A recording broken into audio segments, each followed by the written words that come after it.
Alright, in lesson number 7, I'm going to show you how to make a wall section. In lesson number 6, we cut a section through the entire building. As you can see, it cuts the whole way through the building, and you can see what's actually going to, what it's going to look like on the inside of the building. Cut through the walls, the roof, and the floor. In this lesson, I want to show you how to do just a specific wall. Now, one thing that you could do is you could take your section box and just show the part of the wall that you want to see. That's one way of doing it. The problem is I just lost my building section. Another way to do it is I could right click on section 1 over my project browser, and I could do a duplicate view with detailing. And I could rename this to wall section. And then I could stretch it down. If you didn't already have a wall section started, and I'm just going to delete that so I don't have one there. If you didn't already have a wall section started, you could go back to your plan view, and you can see there's my 2 section that I have, and I could create another section. So I go to my view tab, click section, and I'm going to do a section right through here, and I'm only going to have it go through that part, and I'm going to stretch this back to here. So the arrow is out here looking that direction, and my flag defines how far I go through this. So I could bring this in even closer if I wanted to.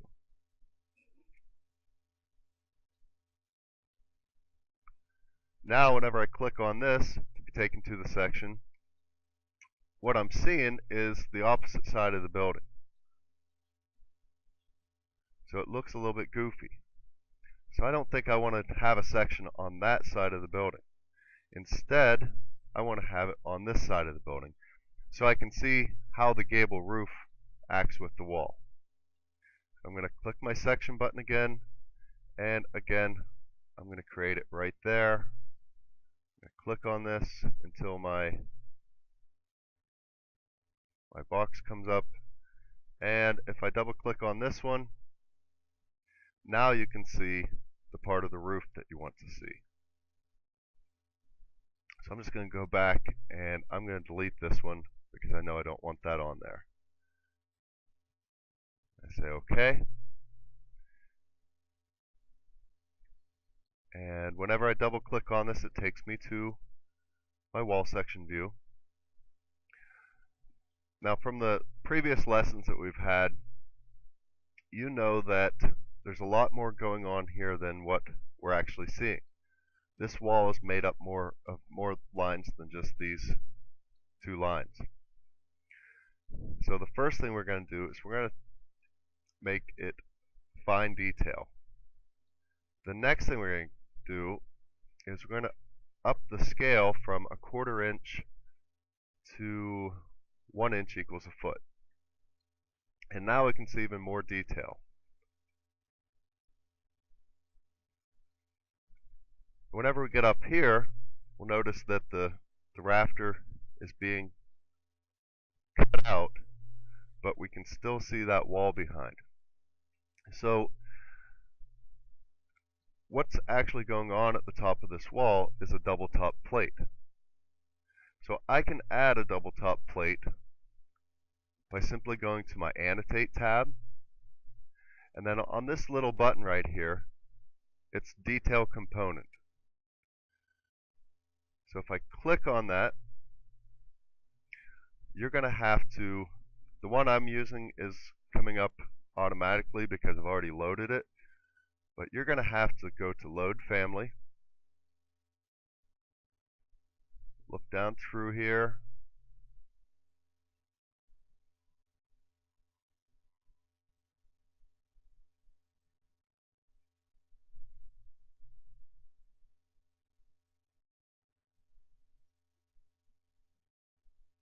I'm going to cancel out of that. Alright, so whenever you're clicking on Load Family, you're going to go to Detail Items. And in here, you're going to find Wood and Plastic. And then you're going to go to Wood Framing. And you're going to choose Nominal Cut Lumber Section. And this is basically what you're going to get. Anytime you're cutting through framing lumber, basically shows up as a rectangle with an X through it, indicating that you're cutting through it. So after you select this, it's also going to give you the size. We're going to use 2x4. So you'll select 2x4 and then say OK. And it's going to load it into your project. Now whenever it gets loaded into the project, it is vertical. If I just let it sit there for a second, the little message is going to come up that I can use my space bar to rotate it. So if I just hit my space bar, I can rotate it around. And I'm just going to simply get it into place, and then I'm going to drop another one right there. And I'm going to put one down at the bottom for the sole plate. So I have my sole plate and I have my double top plate. Right now these are showing up darker because they are detail components. We can actually bump the scale up temporarily just so we can see better how they lined up. And you can see now that this one is actually supposed to be up here. So I'm going to introduce you to the Align tool. So if we go to Modify, this is the Align tool. And I use this all the time in Revit. So I click that, and what it's asking me for is what do I want to align to? And I want to align it to this line. So I select that first, and then what do I want to move to that alignment? So I'm going to click this line, and it automatically aligns it. And I can do that again. I can click this line, and then that line. And I could lock them in place if I wanted to as well. And then I'm going to come down here to the bottom and make sure it's in place. And it looks good. The next thing up here is the rafters still not being cut out. So what I'm going to do is I'm going to come up here to my join under my geometry tab. And I'm going to say join geometry. And I'm going to select the rafter and the wall. And that basically cuts the wall out of the rafter. So I would still have my bird's mouth in my rafter, and I would still have the wall behind the detail components.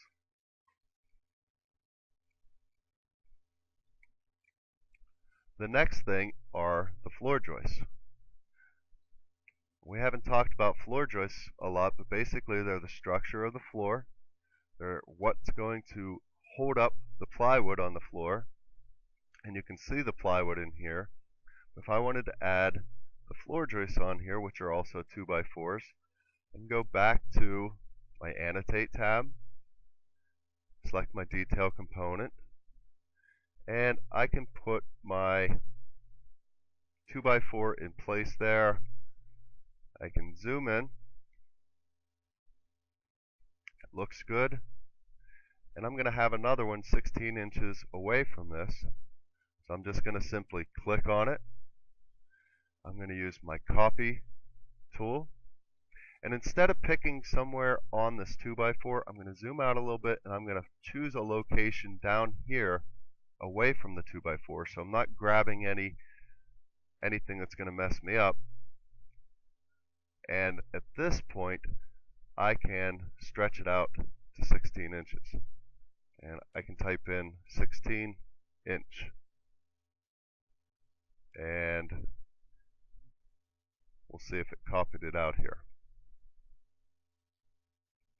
So if I'm doing this, I'm going to copy it out or stretch this out so I can show at least one floor joist copied out. And that's the start of a typical wall section.